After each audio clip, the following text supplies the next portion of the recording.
ભારતના ચૂંટણી આયોગ દ્વારા 7 વાવ વિધાનસભા મત વિભાગ પેટા ચૂંટણી 2024ની મતગણતરી તારીખ 23/11/2024ના રોજ સરકારી ઇજનેરી કોલેજ જગાણા તાલુકો પાલનપુર ખાતે હાથ ધરવામાં આવનાર છે।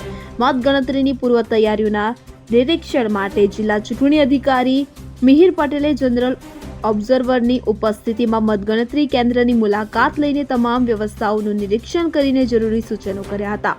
તેમણે મતગણતરી કેન્દ્ર, સ્ટ્રોંગ રૂમ, મીડિયા સેન્ટર અને સીસીટીવી સેન્ટરની મુલાકાત લીધી હતી। આ પ્રસંગે જિલ્લા ચૂંટણી અધિકારીએ જણાવ્યું હતું કે જિલ્લા વહીવટીતંત્ર દ્વારા મતગણતરી માટેની શરૂઆત થશે કે જેમાં સૌથી પહેલા 8 થી 8:30 દરમિયાન પોસ્ટલ બેલેટની ગણતરી કરવામાં આવશે, જ્યારે 8:30 થી ઈવીએમના રાઉન્ડની મતગણતરી હાથ ધરવામાં આવશે।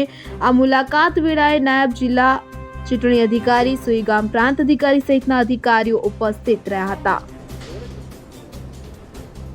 વાવ વિધાનસભા પેટા ચૂંટણીની મતગણતરી આવતીકાલે 23 તારીખે જગાણા એન્જિનિયરિંગ કોલેજ ખાતે થનાર છે।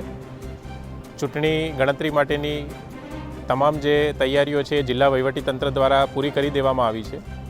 આજ રોજ માન્ય જનરલ ઓબ્ઝર્વરશ્રી અને ચૂંટણી અધિકારી સાથે સમગ્ર તૈયારીનું વિઝિટ કરવામાં આવી હતી। આવતીકાલે સવારે 8 વાગે ચૂંટણીની જે મતગણતરી છે એ શરૂ થશે।